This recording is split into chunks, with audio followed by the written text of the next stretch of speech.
At least 4 states in the past week, that's Texas, Oklahoma, Florida, and Kentucky, they have all taken up new actions to restrict abortion access. But get this year, 86 anti-abortion rights bills have been introduced across the country. That's according to one pro-abortion rights group. I want to bring in now the president and CEO of Planned Parenthood, Alexis McGill Johnson. Alexis, good to have you here in studio with us. We were chatting beforehand. There are so many bills, so much legislation, and so much litigation going on. It's hard to keep straight. We'll get into a couple of details in a couple of states. Just give me first, what do you think the state of abortion rights is in this country right now? Oh, look, I mean, TJ, we've never been closer to losing a fundamental constitutional right, one that we have held for 49 years, right? One that, has been essential for people to make decisions about whether or not they will become parents, how that will impact their families, their communities, their lives.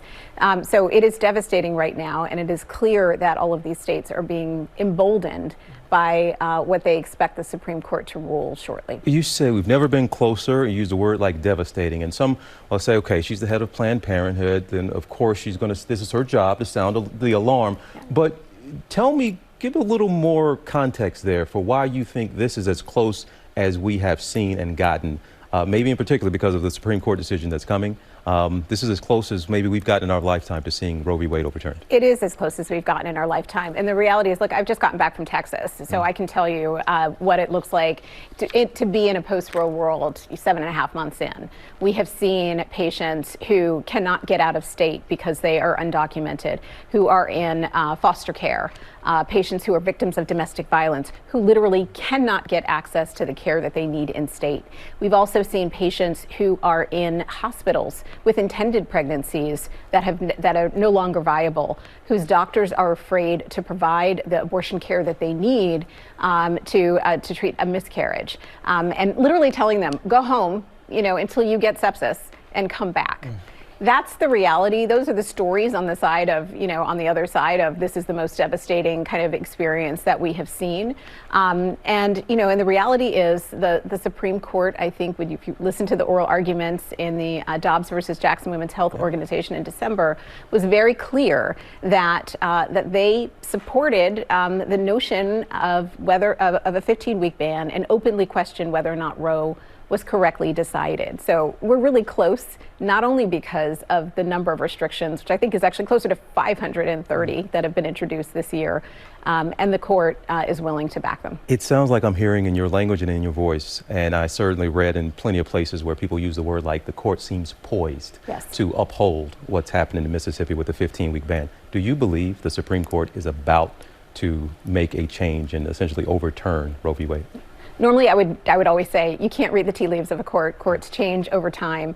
When we heard the oral arguments, I think is when it became clear that this court, that is now a 6-3 conservative majority with justices who are on record being anti-abortion rights, that it is fair to suggest that this court, in fact, could be the one that overturns Roe altogether. How do you prepare? Where do you go from there?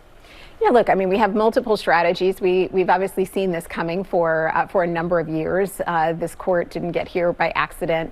And in fact, the federal judiciary in general has been remade over the last 4 years, with Trump and McConnell appointing over 200 plus conservative judges, some of whom don't even believe in IVF, much less abortion access. So we've been watching it carefully, and we've been preparing our clinics, our health centers, along with our independent providers and reproductive justice organizations, to make sure that patients can get the care that they need out of state.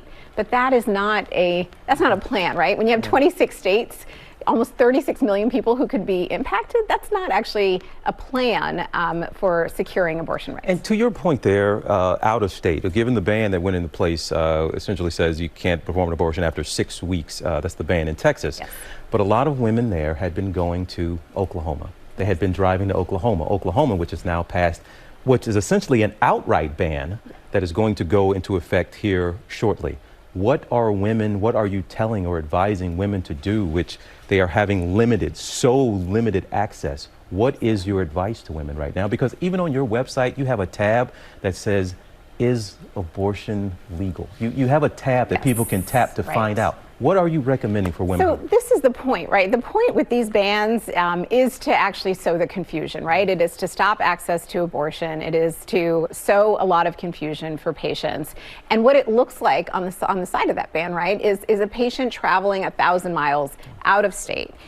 Most people who have abortions are already parents. So that means they have to find childcare. It means they have to, take off from work likely. It means they've got to get in a car and they've got to secure access to a hotel room, pay for a procedure, and be out, right, for several days. And we're asking them to do that also outside of their own community where they would be more likely to have resources to take care of themselves.